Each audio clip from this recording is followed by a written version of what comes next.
Hi everyone, this is Rae from Origami Customs. I'm here with Marcy from Underdare, which is one of our community partners down in Minnesota. And we wanted to have a conversation today about our work together and what they're doing down there because it's a really amazing program and also something that we really want to be in collaboration with and be uplifting. Marcy and I were just chatting before this about how important it is for other trans businesses to really uplift each other right now because everyone is really struggling. And of course, where you are in this, like, all of the shitstorm of the political movement that's been going on down there, like, we wanted to see what that's been like for you and how it's affected your business and how we can help. So I know you, but why don't you go ahead and say your name and pronouns and a little bit about Underdare and how it started and what it is. My name is Marcy Darling. I use she, they pronouns. Underdare started a couple years ago. I have a 17-year-old son. He is trans. He came out at slowly at 11. When he was 14, we were struggling to find binders for him. He wanted a specific binder, a Spectrum Outfitters binder, actually, from the UK. And at that time, Royal Mail was having a really hard time shipping to the United States. It was, I think it was like 3/4 of the country they weren't able to ship to. Oh, And okay. then we checked a couple days later, and then it was half. And a couple days later, it was a third. A couple days later, it was a quarter of the country. A couple days later, it was Maryland and Minnesota. Okay. And so I am also a hairdresser.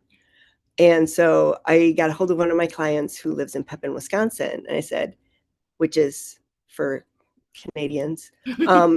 Wisconsin is right next door to Minnesota, and we're in Minneapolis.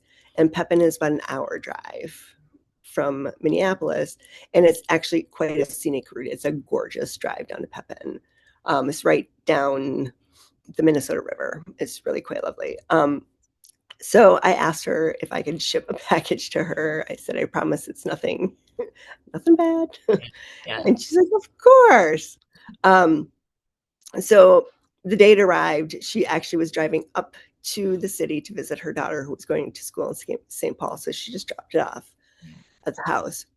But in the meantime, I had gotten so frustrated. I spent an entire afternoon sitting on the sofa searching to see if there was a place that you could go to try on binders, Yeah. like different brands, different styles. Let me guess, no one was doing that. No, and I thought maybe I saw a whisper of a place out west and maybe a whisper of a place out east, but really there wasn't anything. Yeah. So my ADHD brain said, well, we could do that. Um, so I own my own salon. I have a tiny space, but at the time in the lower level, we had a vintage shop, Mhm. and it was really big. It's hard to explain, but I my salon is in the back end of a music school, Okay. and the vintage shop was underneath us and all the way to the street. So it was really big. So I Mhm. talked to my son and said, "Hey, what would you think if just in a tiny corner of the vintage shop, we put in a place where you could come and shop for binders?" It's like, "Oh my God, that would be so cool." So we started talking about that. And about a week later, the owner of the music school came to me and she said, "Hey, I know you've been struggling with the vintage shop and I need more practice rooms. What would you think if I took over some of the basement?" Mhm. I was like, I mean, it's a no brainer because it was going to drop my rent almost in half. I was like, oh, shit. So I talked to my kiddo. I'm like, hey, Sarah needs more space for the music school. She's going to take some of the basement.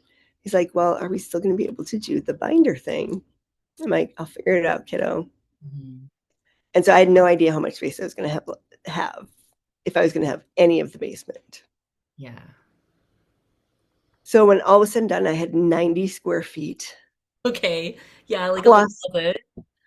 plus a fitting room because I had a storage area down there too, which I cut into 2/3 was left for my storage area, and I knocked off part of it for the fitting room.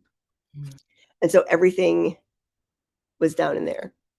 So when I was working through this, I was talking to a couple of people that I know, a couple of artists, because in the salon, I also have a bunch of local arts and gifts. And so a bunch of local artists. One of them, their name is Cat Rocket Ship. They're an artist from Des Moines, and I've known them for a dozen years or so. So I got a hold of Cat and asked if they could talk to me a little bit about what I was doing. Um, and the first thing they said was, "Oh my God, it never even occurred to me until you emailed me and said, what would you think about having a store where you could try stuff on and buy it?" And Yeah. that was super cool. And so um, so it was really great to have that conversation, kind of talking about what kinds of stuff I would need and um, what kind of marketing I would need to be doing. And then another artist who goes under the moniker Sick Kitty Ceramics, Ollie Schminke. Ollie's also a poet. Um, I sat down and talked to Ollie. Ollie lives in St. Paul.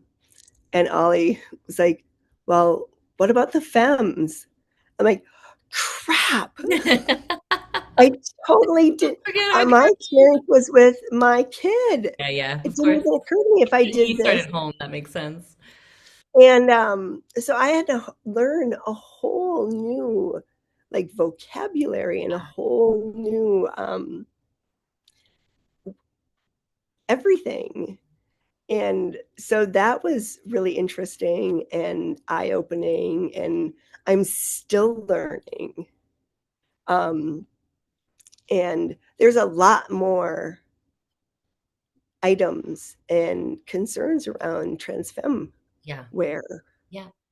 There's Um, much less information out there. There haven't been studies done about that stuff the way that there have been around binders. So, like, right. I get it. Yeah, we want to make sure that we've got Well, safe and I products and we don't and I have. recently learned that a gaff is different from tucking underwear. Yeah, I mean, there's also like so many different products on the market just recently that people are learning Mhm.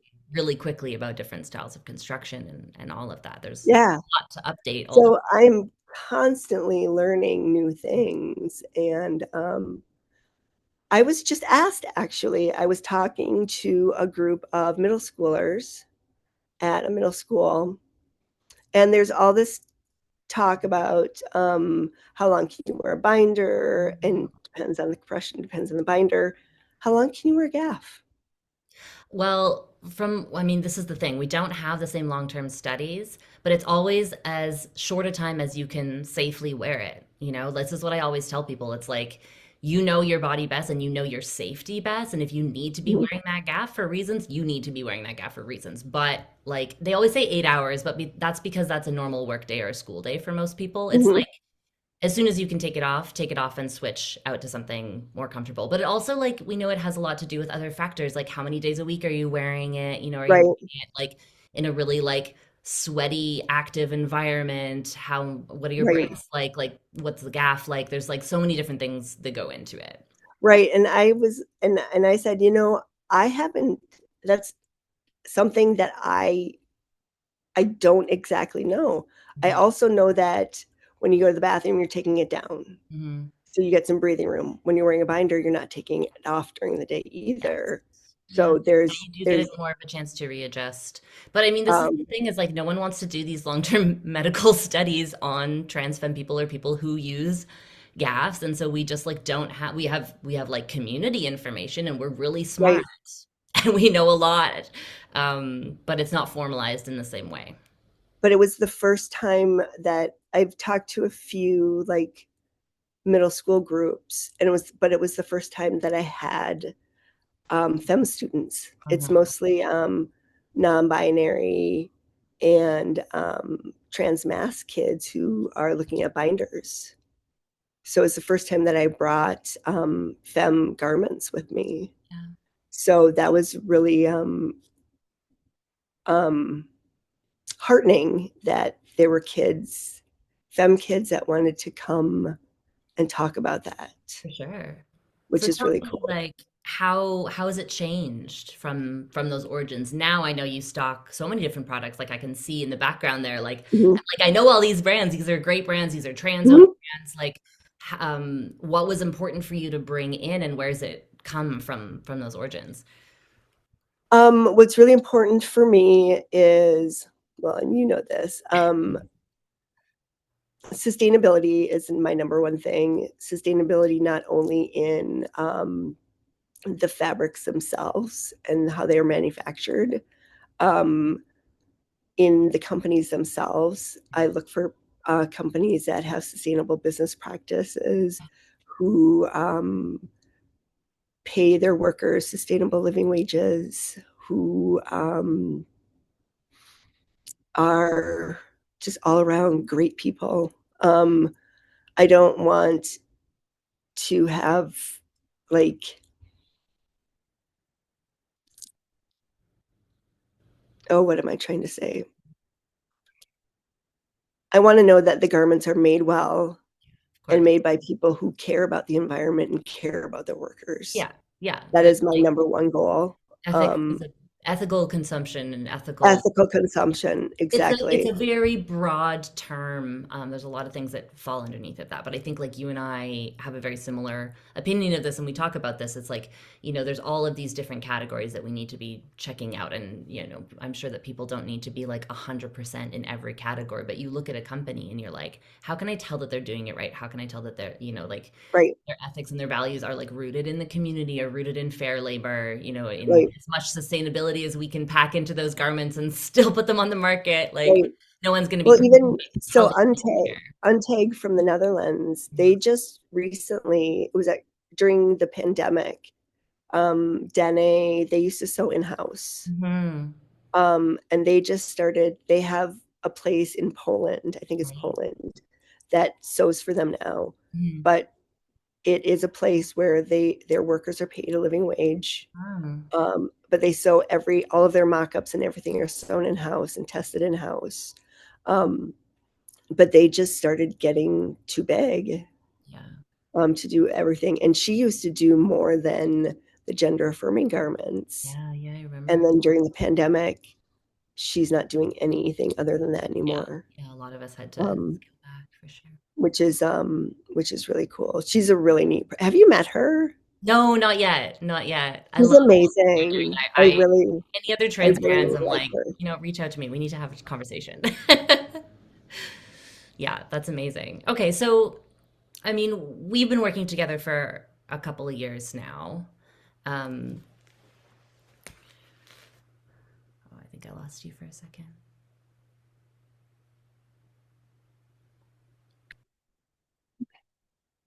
Oh, no worries. I lost you for a second, but you're back.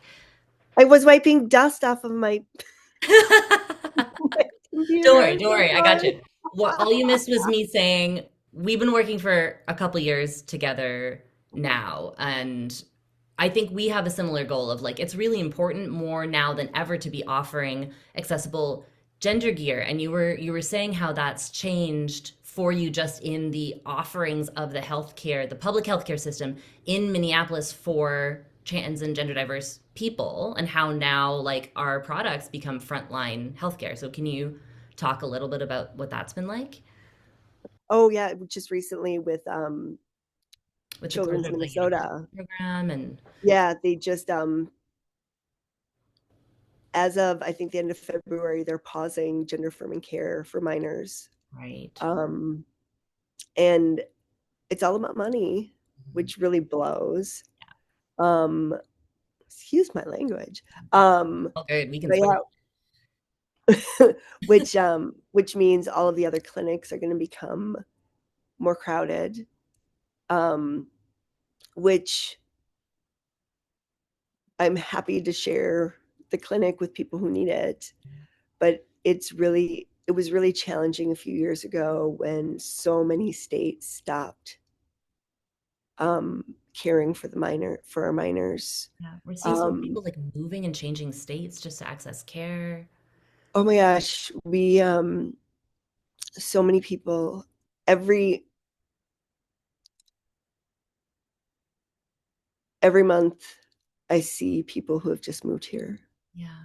to Minnesota And now they're losing from all of somewhere this else. good like public health access. And like we were saying before, that puts us as like frontline care providers in a way that like we were never trained to do that. We were never expecting that. But, the more that they lack access to things like HRT and surgeries, they're going to come for gaffs and binders because that's what they're Right. going to need to feel safe in the meantime.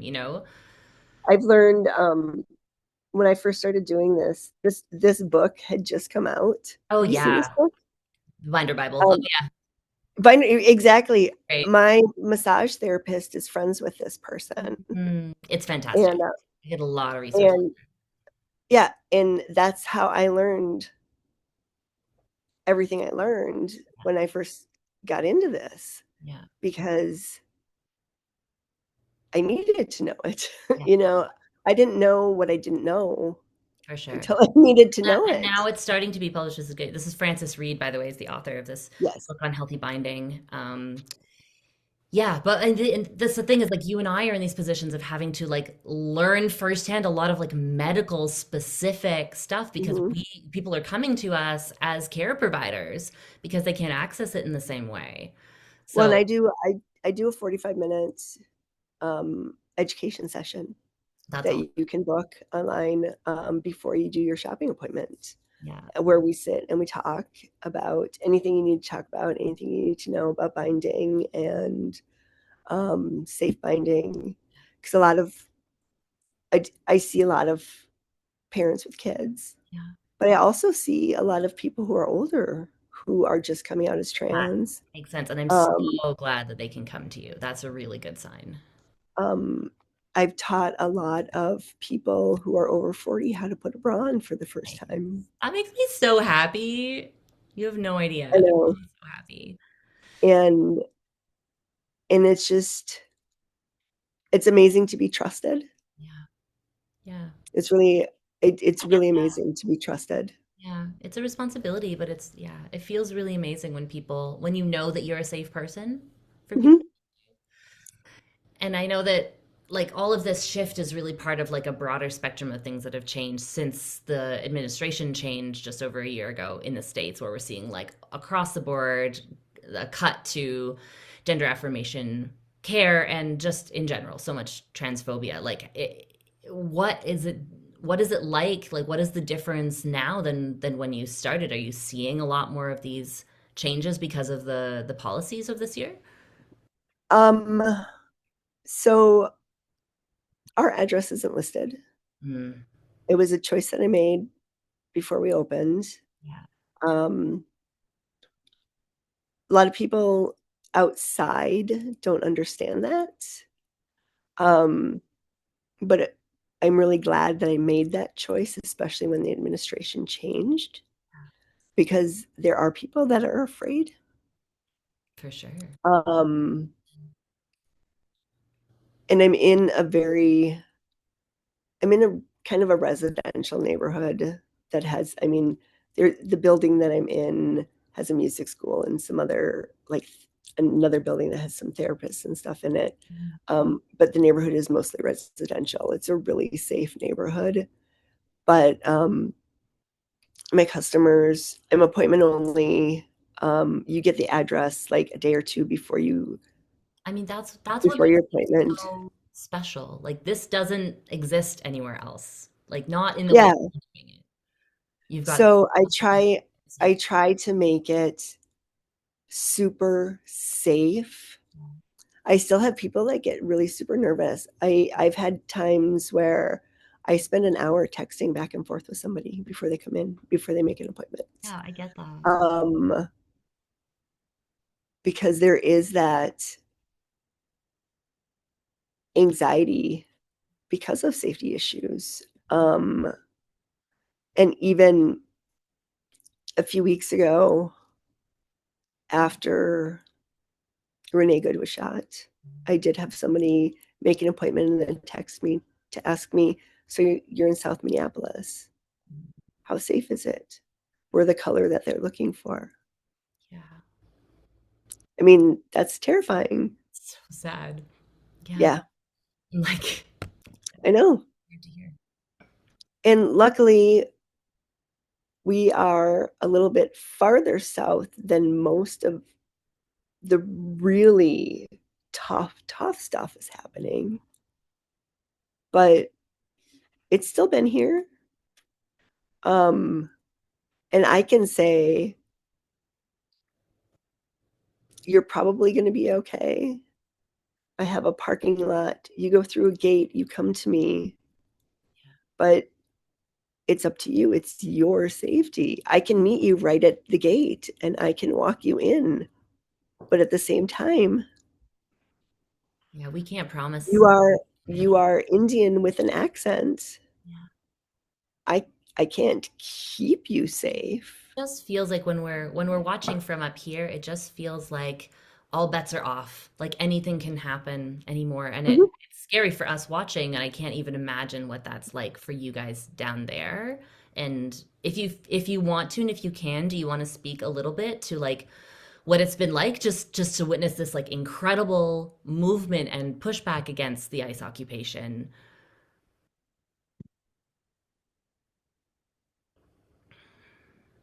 I love my community. I love Minneapolis. I would not want to live anywhere but Minneapolis. My Our favorite breakfast place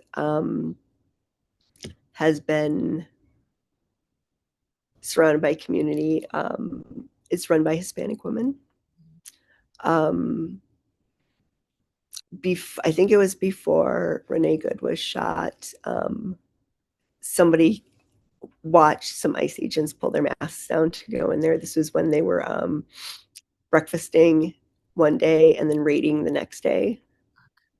And so somebody watched them go in there, and the neighborhood came out full force.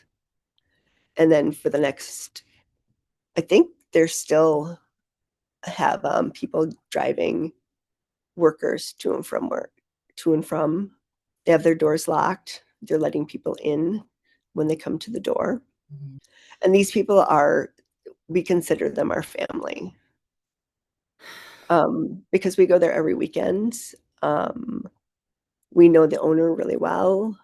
And then in the middle of it, she had to go to Mexico to visit her ailing mom, Okay. you know, and she's a US citizen. Mhm. And like just seeing that and seeing that terror and seeing that fewer people are coming in, and then we have friends who live like right in the center of everything, and um the husband is getting in his car every day and following ICE agents, Wow. and now they're getting up in his face, Okay. Yeah. And and their kids, their adult kids are, at every protest. And I know that we're seeing like 1% of what's going on down there. What we're seeing is incredible. Like this mobilization that I don't think any of us have seen on this scale, and that it's very obvious that there was support networks and mutual aid happening way before this in order for folks to be able to now like mobilize at this level. But it must just be so, it must be pervasive. Like you're saying, you don't even live that close to like where the majority of this is happening, and it's still affecting you in such a huge way. Like I I can't went outside across the the scale. night that they were doing a candlelight vigil for Alex Preddy, and I'm I'm very I have a phobia of being around a lot of people. But I went outside and stood on I live up on a hill, and I stood outside with my real candles, and I was just standing outside in the friggin' freezing cold.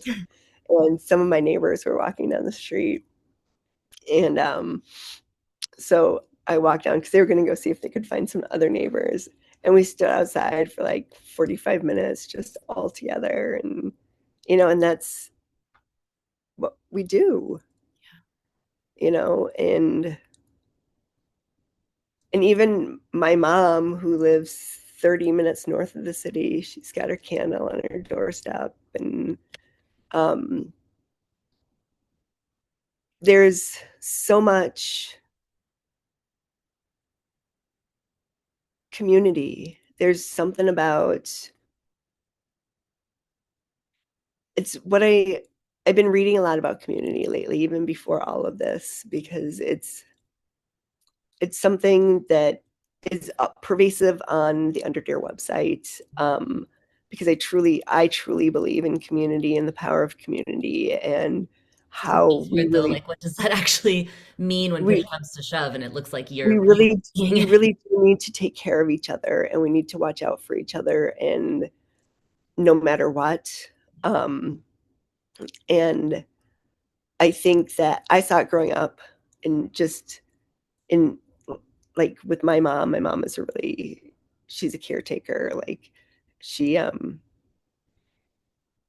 that's what she does. I'm a caretaker. That's what I do.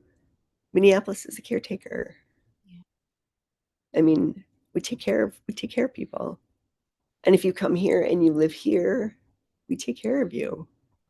But if you fucking mess with us, we're we're Yeah, not going to take it. we're seeing that now. And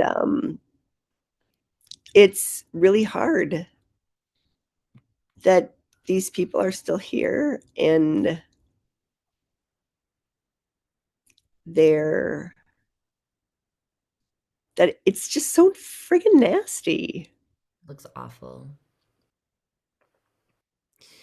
And yeah, I have a lack of words. I mean, I have a lot of words, But but we've seen anything like this. I think it's really hard to contextualize. yeah, and Not in our because language. there's so many agents here, and they're so brutal, and it feels like there are no consequences, um, and because there was this tiny drawback, the tiny drawdown, last week of 700 agents, Right. which And was that it's like a didn't quarter, even make a maybe. difference. Yeah, it didn't make a difference at all. And it's, and the news media has become bored with it. Yeah. Yeah, we're seeing like fewer and fewer stories here, but I know that's why it's more important than ever that we like keep talking about what's going on and keep hearing it from people like you who are actually there, because it's hard being, especially like in Canada, looking in and saying like, are we even getting the right information? Are we getting enough information? Like, is there so much more Right. happening that we don't even know about? Well, and now I'm hearing about all of the pets that are being left behind, Oh, yeah, right? that's hard. And so there are people that are afraid to leave their houses, and people don't want to shop, and that's affecting it's affecting the immigrant-owned businesses because they're afraid to open, but it's affecting all of the small businesses around, Yeah. not only those businesses. And it's like since the administration took over last year, it's like one of their like goals has been ruin all small business. Yeah, it's been rough seeing how many places have closed, even just the places that the retail spaces and the NGOs that we work with, and seeing how many people have closed or lost funding, and that being indicative of a much broader picture, I'm sure. Like I'm thrilled that you are still here and we are still here, and it's not even as bad for us up here in Canada, but we're still feeling it. It's, Yeah. Oh yeah, for sure. and you and I were talking about like we do what we have to do to get by, because this is more than just livelihood. This is an investment in community, in mutual aid. Like what we do is so important more now than ever. And how can we keep going and keep going from a sustainable place when everyone across the board, yeah, we know people don't want to buy clothes right now. Like we get that. Right. Right. We need food. We need gas. We need Yeah. yeah. Yeah, this is not, and it's understandable.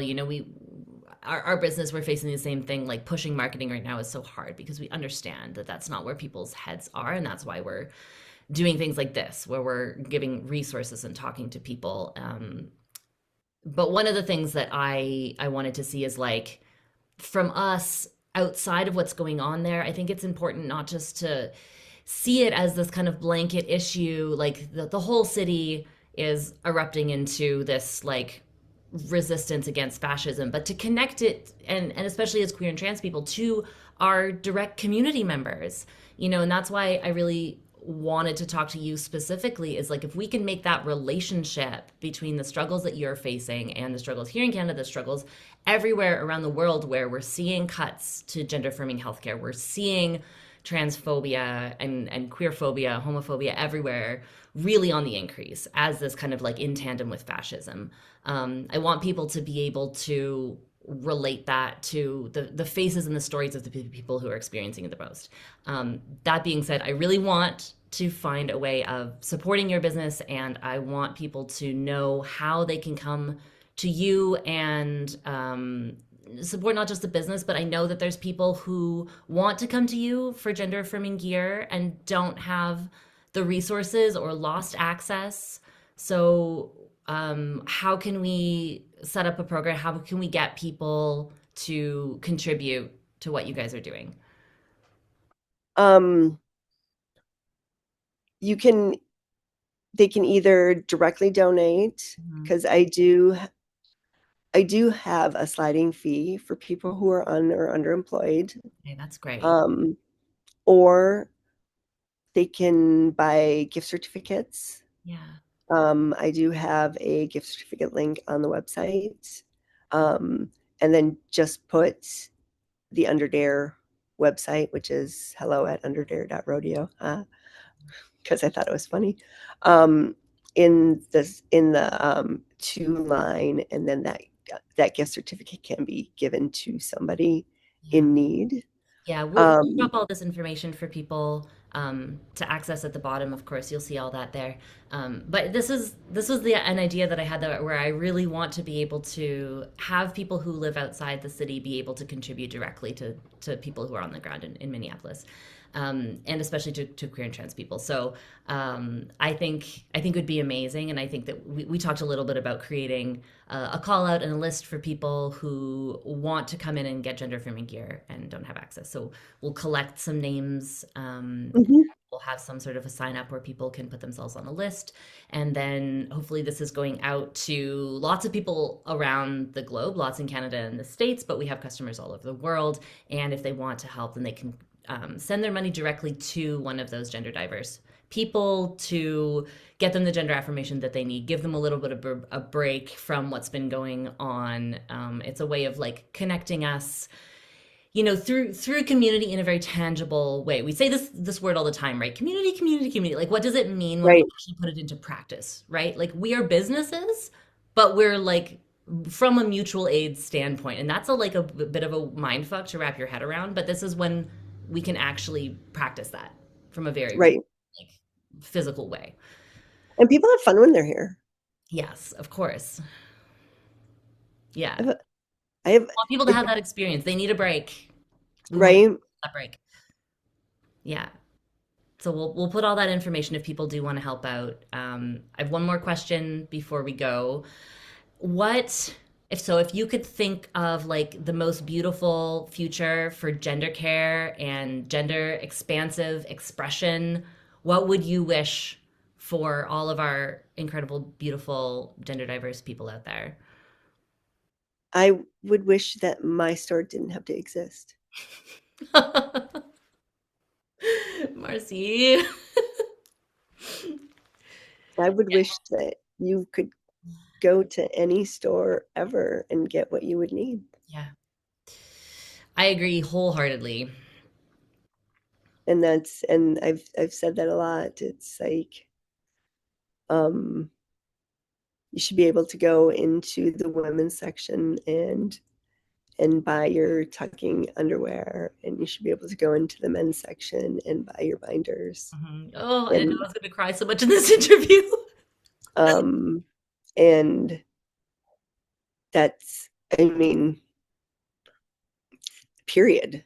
That's what we want. That's That's what I firmly fucking believe. it should be And so yeah, simple. a store like mine can exist for somebody that is brand new and wants some privacy Yeah. and wants some education, but but it shouldn't be taboo. Yeah. Trans women are women, trans men are men, and fuck anybody who doesn't think so. Can we get that on a t-shirt?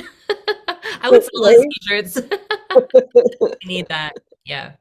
um, I just, I mean, I look at my kid and don't, nobody can tell me that he's not a boy, Hmm. you know? I mean, you're And right. so my son, little backstory, when my son started taking hormones, like all of a sudden there was this little more of a little spring in his step. Oh, He was 14. Um, trans he baby. actually he actually had top surgery last summer. Wow. Amazing. And I realized a couple months ago that he is the kid he was when he was like 5 or 6. Oh, is that so beautiful to see? He is this just amazing, outgoing, happy kid. Yeah. And It's like coming back to himself, that like real, true creative spark that we have when we're really little. yeah, and he Incredible. just and he's always drawn people to him, but it's like even more so now. And he has a boyfriend. Oh, I'm sure he'll love his mom Oh my talking god. about this on the internet. It's okay. We'll redact all names. We're so proud of you, though. We ship this relationship, whoever you are. But but yeah, and it's just like you get that and yeah, don't all those haters out there are just haters. And yeah, You can tell that you're I am. doing I it. see it every day. I see it every day in this joyful 17-year-old. What Oh, 17-year-old boy is joyful? fuck. Seriously.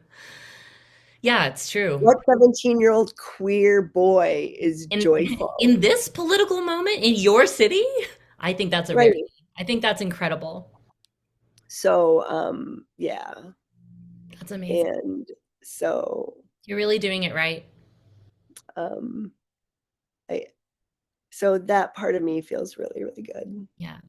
I am just so proud to be working with you and to have found you and learned your story, and I'm so proud of the work that we do separately and together. Like it's so important to find other people who are doing the similar work, you know? Like I felt really lost Mhm. for a long time without that, and when I started talking to you and talking to other people, like it really changed for me to know that there are other people out there who like have Yeah, the heart. you you bring me joy as well. Yeah, I'm really grateful for this, and I Yes. think a lot of people are really grateful for the work that you do in the community, and I Thank really you, hope that Ray. we can do a lot to bring more folks your way. So, Thank thank you so you. much. I Yeah. appreciate it. Yeah, of course. I think we'll say goodbye for now, Okay. and thank you so much for being with us.